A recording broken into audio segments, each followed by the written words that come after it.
면 좋겠다라는 겁니다. 그래서 주제들을 한번 살펴보면은 그 해에 가면 갈수록 제가 이 주제들을 보면서 느끼는 건 뭐냐면은 이제 가면 갈수록 이 소방 현장과 굉장히 직결되어 있는 부분들로 주제가 많이 나온다라고 보시면 될 것 같습니다. 그래서 제가 항상 강조드리는 부분들이 우리가 이렇게 직무와 조직에 대한 이해가 중요하다라고 할 수가 있겠죠. 그래서 보시면은 이제 우리가 이런 다수사상자 부분이라든지 이런 것들도 있었고, 그리고 이제 이전에 주제에서 응급자 뺑뺑이 이런 것도 굉장히 또 심각한 문제 중에 하나죠. 비응급 환자가 무조건적인 응급실에 입원이나 구급차를 이용하는 것들도 굉장히 큰 문제 중에 하나이고, 그런 과정에서 발생하는 폭언이나 폭행 같은 것도 문제다라고 할 수가 있겠죠. 그리고 이제 아파트 이런 고층 건물에서 발생하는 화재나 재난 상황에서 대피하는 것에 대한 문제라는 거, 이런 것도 굉장히 소방에서 굉장히 이슈가 되었었던 부분들이 있고, 그리고 이제 나이가 많아지고 고령화되는 지역이 많음에 따라서 거기에서 화재가 발생하는 것에 대한 대응력이 떨어지고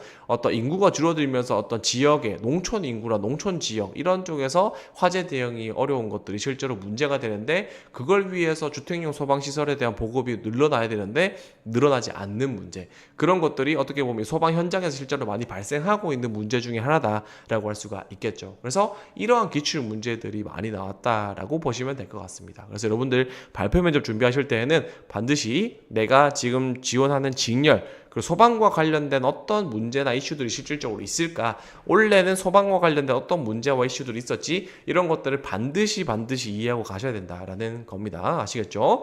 자, 그래서 발표 면접에 대한 부분들을 전체적으로 또 살펴봤을 때 이렇게 조금 총정리해 보자면은, 어쨌든 발표 면접의 제시문이 굉장히 구체화되었다. 기존에 3-4줄 제시되는 상황에서 추가적인 세부 조건이나 자료를 3-4가지 정도 추가로 제시를 했다라는 거고요. 그리고 직렬별로 문제가 구분이 없었다라는 겁니다. 그리고 뒤에서 또 살펴보겠지만 대표적인 꼬리 질문들 있죠. 발표 면접에서 꼬리 질문들이 굉장히 많이 나왔었는데, 꼬리 질문을 하는 것도 Y와 타우 기반으로 꼬리 질문이 많이 나왔었다라는 겁니다. 그래서 발표 면접에서 핵심을 제대로 언급을 해주지 못하는 경우들에는 논리적으로 반박하는 형태의 꼬리 질문이 많이 나왔다. 그래서 여러분들 그렇게 나올 거다라는 겁니다. 그리고 내가 방법을 구체적으로 언급해주지 못하는 경우, 뭔가 아이디어는 있는데 그것들을 어떻게 구체적으로 할 건지에 대한 얘기를 제대로 안 해줬다. 그럴 경우에는 방법에 대한 구체화를 요구하는 게 이 발표 면접에서의 대표적인 꼬리 질문이었다라고 할 수가 있겠습니다.